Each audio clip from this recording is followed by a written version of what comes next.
నమస్తే, welcome to Telugu రాజ్యం. నేను మీరామ్. నగిరి స్థానిక ఎమ్మెల్యే గాలి భానుప్రకాష్ గారు ఆర్కే రోజా గారి మీద కొన్ని అనుచిత వ్యాఖ్యలు చేయడం జరిగింది, బాడీ షేమింగ్ చేయడం జరిగింది. అయితే ఈ అంశానికి సంబంధించి వాదనలు ప్రతివాదనలు వినిపిస్తున్నప్పటికీ ఆర్కే రోజా గారు మొన్నటికి మొన్న వీటన్నిటికీ సంబంధించి ఒక చిన్న వీడియో అయితే రిలీజ్ చేశారు. ఆవిడని వ్యక్తిగతంగా దూషిస్తున్నారని ప్రధానంగా. అయితే ఈ అంశం గురించి మనతో మాట్లాడడానికి ప్రముఖ పొలిటికల్ అనలిస్ట్ రాహుల్ అయ్యర్ గారు ఉన్నారు. ఆయనతో చర్చిద్దాం. నమస్తే రాహుల్ అయ్యర్ గారు. నమస్తే. సో ఆర్కే రోజా గారు బాధపడుతూ పెట్టడం జరిగింది. దానికి కౌంటర్గా కొన్ని ఛానల్స్ కూడా ఆవిడ అప్పట్లో ఏం మాట్లాడింది అనేది ముందు పెట్టి మరీ ప్రశ్నించారు. ఆవిడ దానికి ఎలా స్పందించాలో అలా స్పందించింది. మీ పర్స్పెక్టివ్ ఏంటి ఈ విషయంలో? ఒక్కటే అంటే ఇది నేను ఒక పబ్లిసిటీ స్టంట్ లాగే చూస్తానండి బేసికల్గా. ఎందుకంటే ఒక మహిళగా గౌరవిస్తాం, మహిళగా నువ్వు ఏడు నేను ఒప్పుకుంటా, తల్లిగా నువ్వు బాధపడు నేను ఒప్పుకుంటా. కానీ నువ్వు ఏం చేసావు అనేది తెలియాలిగా. ఇప్పుడు ఎవరైతే కావాలని రోజాని పని కట్టుకొని వచ్చి తిట్టాల్సిన సందర్భం లేదు అక్కడ. ఓకే, ఆ ఎమ్మెల్యే ఎవరైతే సోకాల్డ్ పార్టీ ఎమ్మెల్యే ఎప్పుడైతే ఆమె మీద గెలిచాడో భానుప్రకాష్, కావాలని రోజాని తిట్టలే అక్కడ. ఆమె చేసిన దానికి ఈ మాట్లాడాడు. ఎందుకు? దానికి ముందు 2024 ఎలక్షన్స్ జరిగేటప్పుడు రోజా గారు ఎలాంటి మాటలు మాట్లాడారు? భువనేశ్వర్ గారిని ఎందుకు తిట్టారు? పవన్ కళ్యాణ్ గారి వైఫ్ని ఎందుకు తిట్టారు? ఇంకేమేమో తిట్టారు. ఇప్పుడు బండారు సత్యనారాయణ గారు మాట్లాడిన దానికి యావత్ పొలిటికల్ ప్రపంచం మొత్తం కూడా ఆయన మాట్లాడింది తప్పు అని ఖండించింది. ఆ టైంలో గుర్తుందో లేదో, రోజా గారిని నువ్వు ఎక్కడికెక్కడికి వెళ్తావో తెలుసు, ఏ లాడ్జ్లో ఉన్నావో తెలుసు, దాని అది ఇది అని చెప్పి అప్పుడే ఆమెను తిట్టినప్పుడు యావత్ ప్రపంచం అంతా కూడా ఆయన అలా మాట్లాడడాన్ని తప్పు, ఒక పెద్దరికంలో ఉండి ఒక ఆడదాని గురించి అలా మాట్లాడడం తప్పు అన్నారు. కరెక్టే కదా. మళ్ళీ సేమ్ అదే టీడీపీ పార్టీలో ఒక పర్సన్ వచ్చి వైఎస్ భారతి గారి గురించి మాట్లాడారు. అప్పుడు వాడిని ఖండించి వాడిని తీసుకుని వెళ్ళి లోపలేశారు. టీడీపీ పార్టీ గురించే చెప్తున్నాను. ఆ టీడీపీ పార్టీకి సంబంధించిన ఒక అతను యూట్యూబ్లో ఒక వీడియో చేస్తూ వైఎస్ భారతి గారి గురించి మాట్లాడితే తీసుకొని లోపలిచ్చారు. ఇక్కడ మహిళకి గౌరవం అనేది ఏ పార్టీ అయినా ఇస్తుంది. అది వైఎస్ఆర్సీపీ పార్టీ అయినా, బీజేపీ అయినా, కాంగ్రెస్ అయినా, టీడీపీ పార్టీ అయినా, ఏదైనా కూడా. కానీ రోజా గారు చేసిన ఈ పబ్లిసిటీ స్టంట్ ఏంటో చెప్పనా నేను. సేమ్ అంటే వాళ్ళ ఫేవర్ ఛానల్ ఒకటి ఉంటుంది కదా, సాక్షిలో ఇంటర్వ్యూ తీస్తున్నప్పుడు భానుప్రకాష్ గారు ఇట్లా మీ గురించి 2000 రూపాయలకి కూడా వస్తుంది ఆమె అని అన్నప్పుడు ఆమె మాట్లాడాల్సిన టాపిక్ దాని గురించి మాట్లాడాలి. పిల్లలు ఎందుకు తీసుకొచ్చారు? నీ పిల్లవాడికి ఎవరో నీవు ఫోటోలు, మార్ఫింగ్ ఫోటోలు నీ కొడుక్కి పెట్టారు అనే విషయం నీకు నీ కొడుక్కి మాత్రమే తెలుసు ఇప్పటిదాకా. ఇప్పుడు నువ్వు ప్రపంచానికే చెప్పావు తీసుకొచ్చి. ఇప్పుడు డిప్రెషన్కి వెళ్ళాడా? మా అమ్మ ఏంది ఇట్లా బయట పెట్టేసింది అని. నా కొడుకు అప్పుడు 3 రోజులు డిప్రెషన్లోకి వెళ్ళిపోయాడు. వాడు చిన్నపిల్లాడు, వాడు ఎవరికి చెప్పుకోవాలో తెలియలేదు, నాకు వచ్చి చూపించాడు. ఇది అండి, ఒక తల్లిగా నీ కొడుకు ఇబ్బందుల్లో పడతాడని నువ్వప్పుడు ఆలోచించినప్పుడు ఇప్పుడు వచ్చి బహిరంగంగా నీ కొడుకుకి న్యూడ్ ఫోటోలు పంపించాలని చెప్పాల్సిన అవసరమే లేదు. 50 ఏళ్ళ కెరియర్లో 34 ఏళ్ళ జీవితం చూసింది ఆమె. 16 ఏళ్ళ నుంచి నటిగానే వచ్చింది కదా. ఇప్పుడైతే సోషల్ మీడియాలు ఉన్నాయి, ఇప్పుడైతే మనకు ఈ వాట్సాప్, ఇన్స్టాగ్రాము, సామాజిక మాధ్యమాలలో ఈ ఫోటోలు తీసి పెట్టడము ఇవన్నీ ఉన్నాయి. అప్పట్లో ఆమె కూడా ఎక్స్పోజింగ్ చేస్తూ డాన్సులు వేసేటప్పుడు పబ్లిక్లో డాన్సులు వేసేటప్పుడు ఎంతమంది ఆమె ఫోటోలు తీసుండరు, ఎంతమంది చూసుండరు. అవన్నీ తట్టుకొని నిలబడే కదా ఒక మహిళగా నువ్వు బయటకు వచ్చి రాజకీయాల్లోకి వచ్చావు. నీకు తెలుసు కదా ఇలాంటివన్నీ ఉంటాయని. నువ్వెందుకు మాట్లాడావు?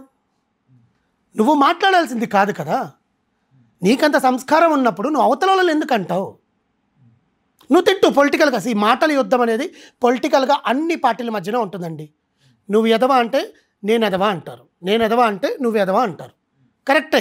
బట్ ఫ్యామిలీస్ జోలికి వెళ్ళడాలు అండ్ దాన్ని ఏమంటారు, భార్యల్ని భర్తల్ని తిట్టడాలు, పిల్లల్ని తీసుకురాడాలు. నా కూతురు ఇవన్నీ భరించలేక యూకే వెళ్ళిపోయింది చదువుకోవడానికి. మా అమ్మని, వాళ్ళ అమ్మని, వాళ్ళ నాన్నని ఒక్కరోజు కూడా ఉండేది కాదు. అసలు నీ కూతురు గురించి ఎవరు మాట్లాడుతున్నారు? నీ కొడుకు గురించి ఎవరు మాట్లాడుతున్నారు? ఏ పర్సన్ వాళ్ళ పిల్లల గురించి మాట్లాడారో చెప్పండి. ఏ పర్సన్ మాట్లాడారో చెప్పండి. ఆమె బయటకు వచ్చి వాళ్ళ కూతురు గురించి, కొడుకు గురించి ఇప్పుడు బయట చెప్తోంది. చెప్పాల్సిన అవసరం ఏంటి? ఇప్పుడు 10 మంది వాళ్ళ ఫ్రెండ్స్ ఉంటారండి, అబ్బాయి వాళ్ళ ఫ్రెండ్స్. ఏరా ఇట్లా జరిగిందంట కదా. అంటే సెంటిమెంటల్ డ్రామానా? It's a publicity stunt, simple. నువ్వు ఆమె ఏడుపుకి నేను తప్పనట్లేదండి. దట్ ఈస్ వాట్, ఆమె ఏడుపుకి నేను తప్పే అనట్లేదు. ఒక మహిళగా, ఒక తల్లిగా నువ్వు బాధపడుతున్నావు, అది నువ్వు ఇంట్లో పడు. నిన్ను ఒక ఛానల్ పిలిచి మేడం దీనికి కౌంటర్ ఏంటి అంటే నీకు ఎంత ధైర్యంగా సమాధానం చెప్పగలిగే సత్తా రోజా గారికి సడన్ గా పబ్లిసిటీ స్టంట్ ఏ అవసరం వచ్చి ఉంటుంది? ఇంకేం లేదు, అందితే చుట్టూ అందకపోతే కాళ్ళు వాళ్ళకి. దానికి పబ్లిసిటీకి అదే చెప్తున్నాను. ఇప్పుడు ఆమె మీద సింపతి రావాలి.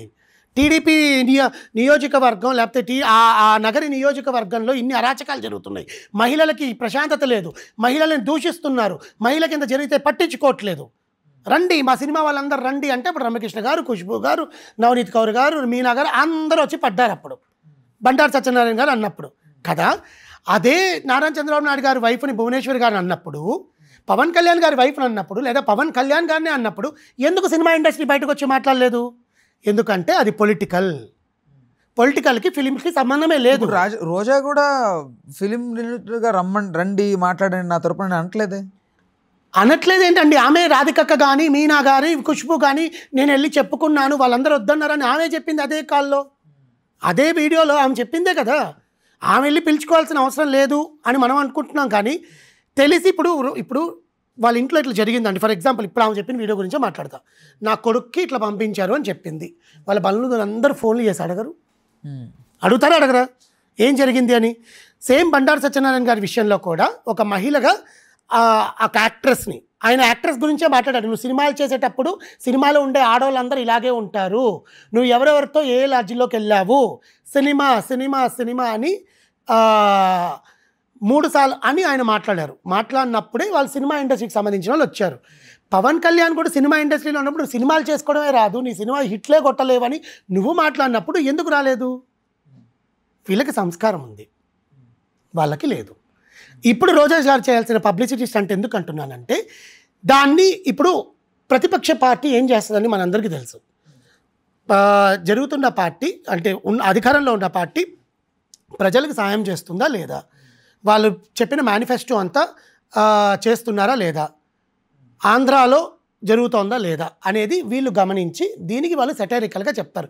ఇవి చేస్తానన్నావు, నువ్వు ఎందుకు చేయట్లేదు, ఇక్కడ ఇంత జరుగుతోంది నష్టము, నువ్వు ఎందుకు చేయట్లేదు, అంతేనా? దానికి మించిపోయి పర్సనల్ గ్రడ్జెస్ పెట్టుకొని మాట్లాడుతున్నారు. అది వద్దు. ఇప్పుడు రోజా గారు మాట్లాడాల్సింది, ఒరే నా పర్సనల్ గురించి నువ్వు మాట్లాడాల్సిన పనేం లేదు, నువ్వేం చేసావు నగరికి, నేనెంత చేశాను నగరికి, నువ్వేం చేసావు అని క్వశ్చన్ చేయమనండి. ఎందుకు అదే వీడియోలో ఎవరు?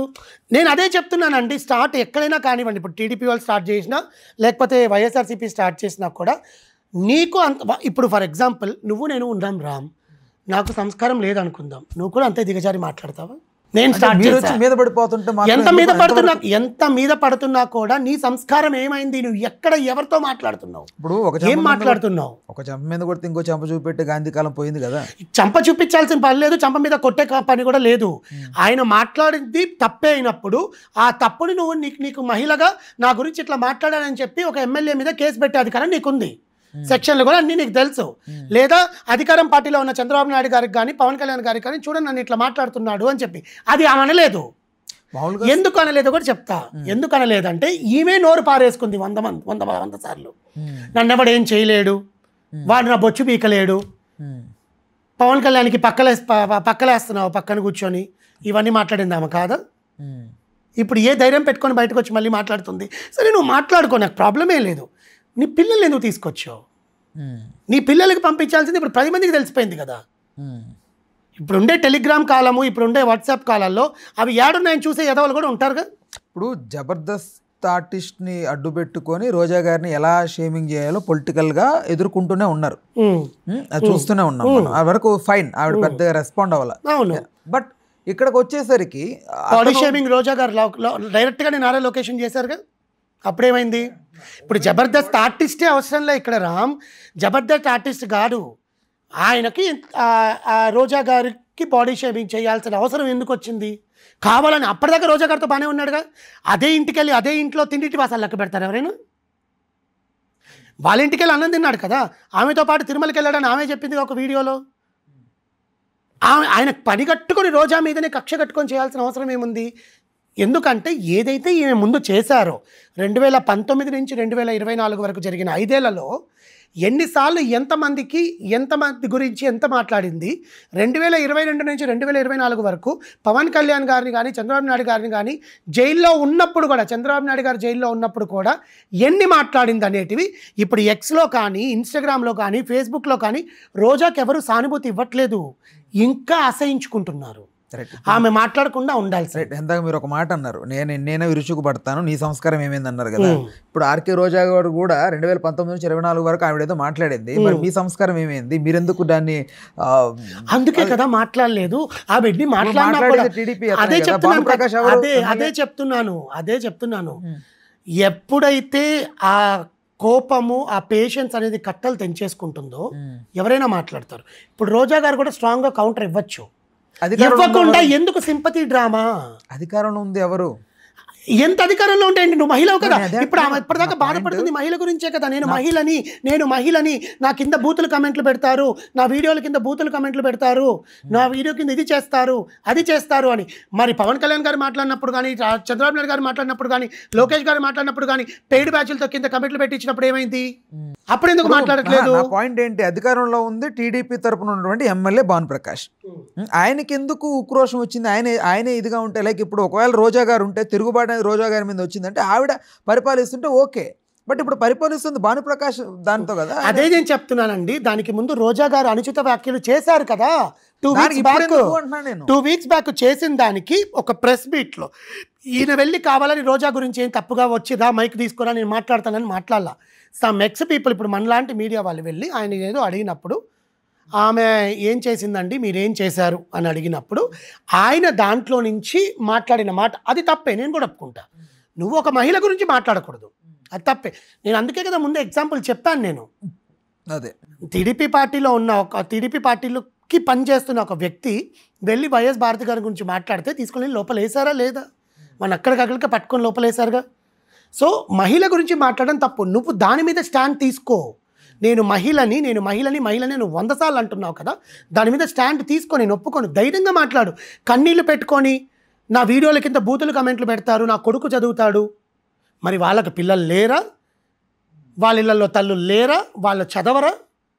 మనం ఏదైతే నోట్లోంచి మాట్లాడతామో అది మనకి వస్తోంది అని తెలిసినప్పుడు దాన్ని తగ్గించుకొని వేరే రకంగా నువ్వు కౌంటర్ ఇవ్వు. ఈ స్టంట్ ఎందుకు? ఈ సింపతి డ్రామా ఎందుకు? నీకు ఒక మహిళగా ఎలా ఉండాలి?